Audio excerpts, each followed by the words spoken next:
Let's start with you, Akriti. Why did you want to join the army? What is the decision?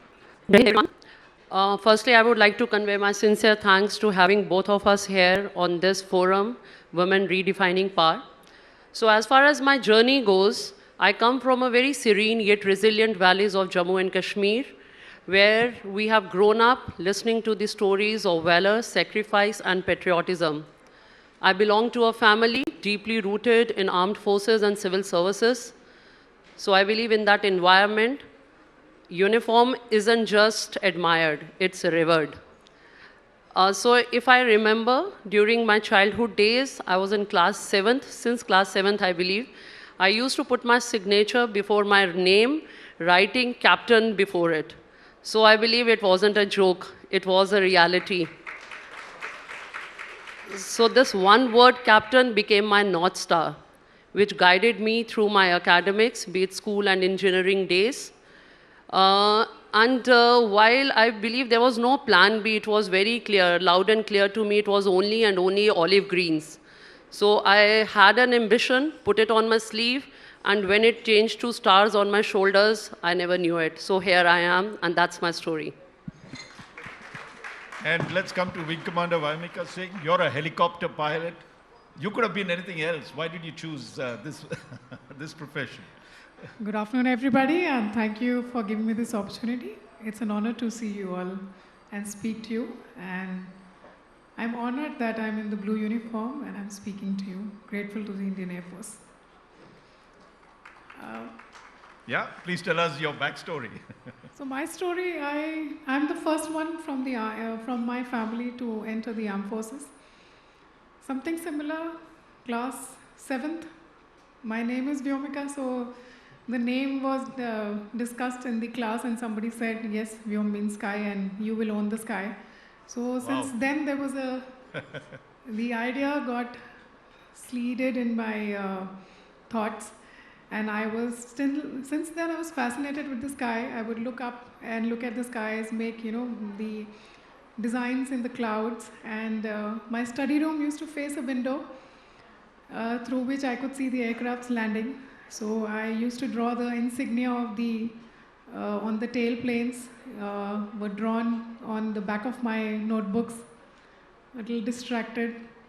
And then whenever the light used to go, I would wait for the power cut so that I can run up to my terrace with a torch. And I had the science reporter book, the magazine used to come, if anybody of you would remember. It had the sky of the month as a center sheet. I would take that with a torch and run up.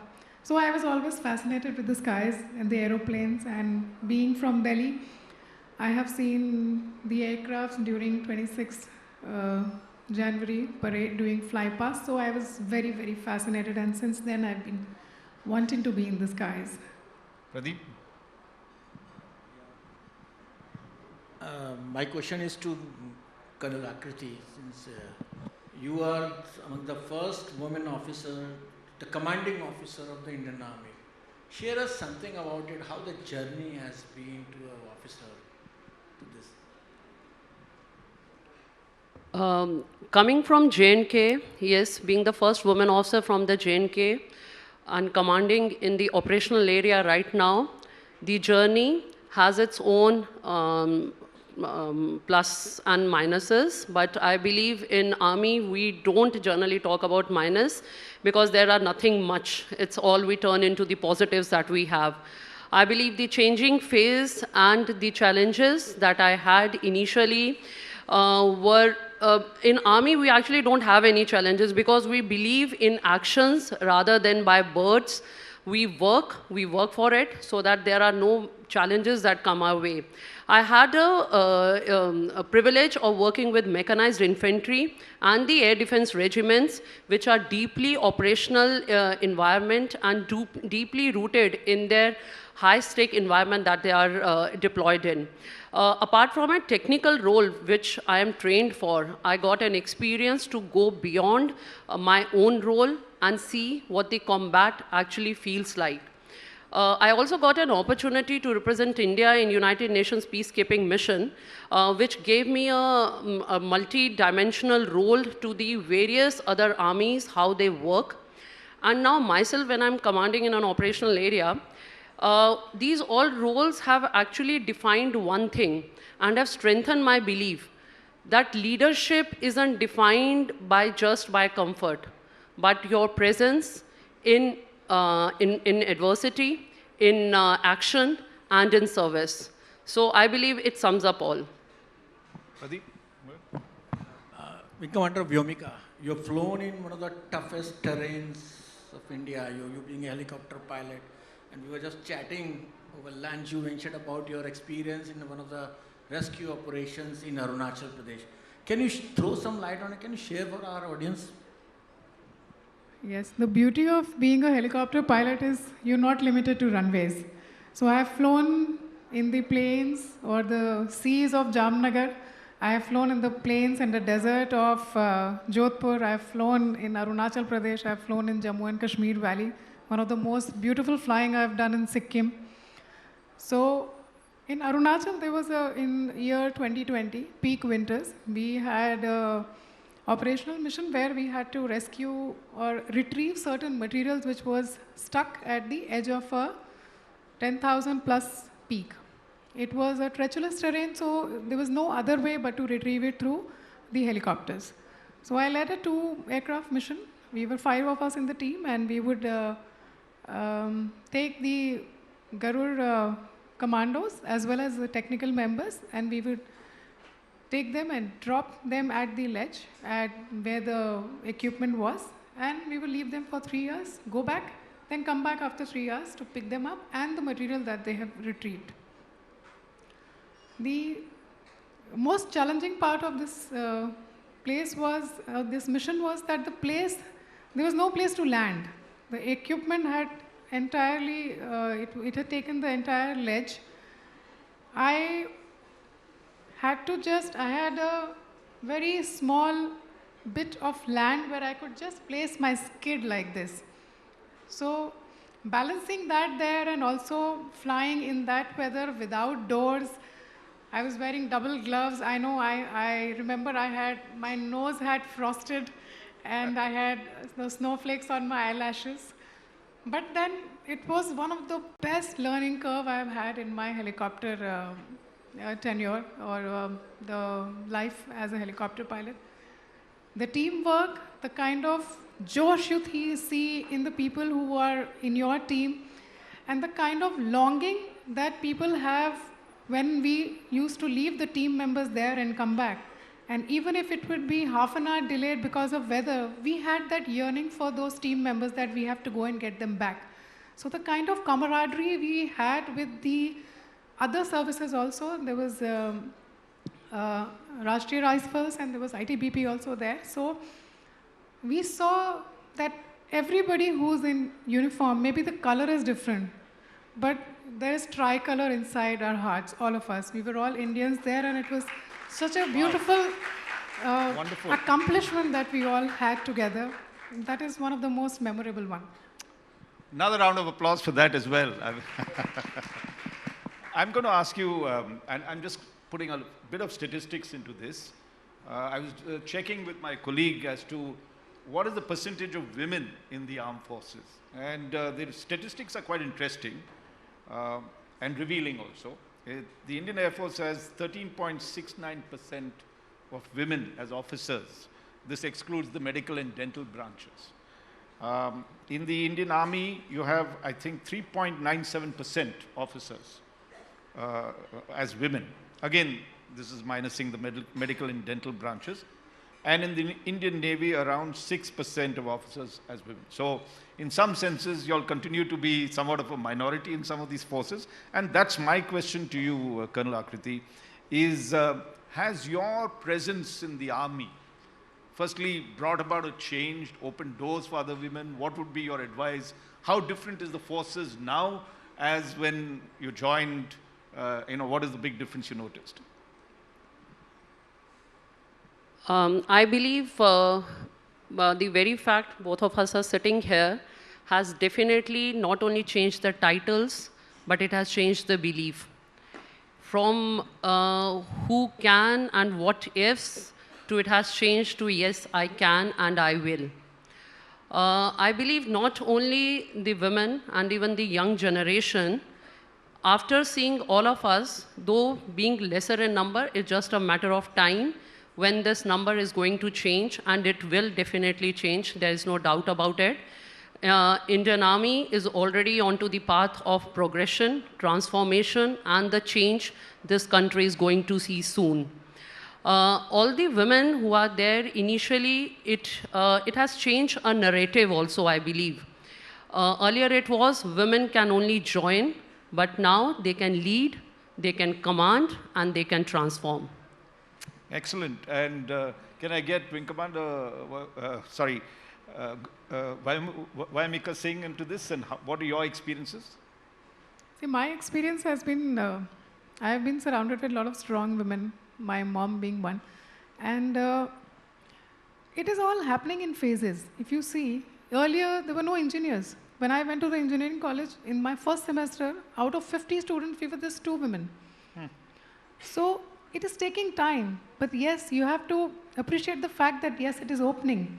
And the Indian Air Force has now opened door in all the branches, in every place. Rather, we were discussing before this that now in Sainik schools also, where it was never thought of that you will take girls who were in 6th class to go to a Sainik school, कि वो बड़े होके सैनिक बनेंगी. But that is also becoming a possibility now. So I think it is a very, very positive change, and it is a definitely a must welcome one, and it is welcome from the entire strata of the society. A person who is a businessman wants कि उसकी बेटी business woman बने. A person who is in Air Force चाहता है कि उसकी बेटी Air Force officer बने. So I think it is now spread. The fact that we all are here sitting in this summit, we are all looking forward to it. That yes, we want that change happening, and we are the ones who will bring it. You know, it's interesting that you mentioned that you're from engineering. You are also an engineer in that sense. Again, when you look at there also, there was a lot, as you're saying, you were 2 women out of 50. What is it that engineering brings to your, I know you've taken that as one of your core strengths that's there. How does it change your perspective when you're doing jobs like this? Having a degree of engineering, handling situations that could get you into combat, what is the difference does it bring to you?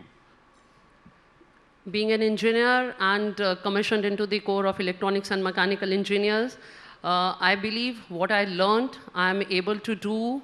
And Indian Army, I feel very fortunate enough that Indian Army has given me this opportunity, wherein right now commanding an EME battalion and doing your own core technical work. So it can't be more satisfying than what we have been trained for, what I learned during my engineering days, and I'm able to deliver in the most thick of the situation, in the operational area right now. It can't be more satisfying than this. And for you, Wing Commander, being an engineer and a pilot, knowing what's going to happen to your helicopter if it does happen. Not really direct, but yes, being an engineer gives you a bent of mind. It gives you a problem-solving attitude. So I think that's what really helped me in being a very, I take pride in saying that I am a very accomplished and very happy helicopter pilot who has never felt that this is a new mission. I'm always ready, and always I believe that I will be able to take this on, come what may. Pradeep? My question to both of you is, both of you officers have served more than 2 decades, close to 2 decades in the military, yes, I guess. So, can you please share something, the defining moments, basically, of it, or maybe the turning point that shaped you as a leader, or maybe the commanding, as an officer, basically? Can you share some of the defining moments of the entire 2 decades of career? They have about 20 of them, but it's okay, you can take one. Okay, defining moments, as I've already mentioned about the journey, if I actually mention about, I have been fortunate enough, really blessed that my organization has given me plethora of opportunity while those serving in mechanized units, air defense units, be it in administrations, going abroad in UN missions. I have got variety of experience, be it in operational or in administrative roles, which not only define you as a person, but as an officer, and finally turn you into a leader. It's not a one-day job. It takes time, and over a period of time, you get shaped to work for what is desired out of you. I believe being a leader and what all I have learned throughout my entire service, I really feel fortunate enough, and all thanks to my Indian Army, that I could stand shoulder to shoulder with one of the finest officers, soldiers of the Indian Army, be it from any terrain, be it from any strata of services and arms. They have always been there, who held my hand, who guided me, and have trained me, and has made me capable of sitting here so that we can take on anything for what we are prepared for. Indian Army is always there to take care of our nation. We are geared up for that, and we will deliver whenever asked for. Commander Vyomika. So, I think every step we take in uniform, and every step we take, a learning step, is a turning point. It's a defining moment. Every day you're changing. You're not the same person that you were yesterday. So, I learned something very early in my helicopter piloting. So after commissioning my first posting, I was in Jodhpur, and then we had a casabag that I had to do from far place near Jaisalmer. So I had to airlift a army Jawan who got a head injury, and there was no hospital facility in Jaisalmer which could treat him very urgently. So we had gone to pick him up and drop him back at Jodhpur Military Hospital. So when I reached there, reaching was one of the sorties, but when I went there, we saw the urgency, we saw the patient lying, and you realize it's a life and death situation. There are no chances that you can take when you're doing this. So that's when it seeped into it, the importance of the job that you're doing, and the responsibility that you have on you, and the hope that you actually are carrying of the people that you are giving your aid to. That is what I think helped you to hone your skills. That is one of the, a carrot that makes you that, yes, I have to refine. I have to be able to help everybody because you have that ability to touch those lives. You have the ability to save precious lives. That was one of the very first sortie. I was a co-pilot only, but I learned that, boss, nothing can be taken in lighter vein. Wow. And you have to become the best, because so many things will depend on you. That one day when you are required to save somebody's life, you will be able to do. That day you cannot fail them. Right. Fascinating. Colonel, you must have had a lot of these experiences. I know you're in combat situations, so you can't speak too openly about it. But let's take you a little back, like the wing commander went. And were there any instances that stayed in your memory that, you felt this is the moment, this is what and was inspirational for you, particularly early in your career? I remember when I was serving with again, one of the combat arms. At that time, the Op Balakot had happened, and Op Zafran was taking place. There were certain preparations that were happening. So the time, at that time, there were many incidences which took place, though I may not be able to share it out here loud and clear. But then, yes, the question that he has asked, I would just like to answer it in just a simple way is, the way we are trained for and the kind of responsibility that we have for the lives of men working with us as a team, the kind of trust that we have, the way we lead from the front, the way we are prepared, geared, and the way we train together. I think that confidence that gives us that we can actually meet any kind of eventuality. So stating only one incident wherein I say it was a life and death kind of a situation may not be correct. There are many incidences which come to light.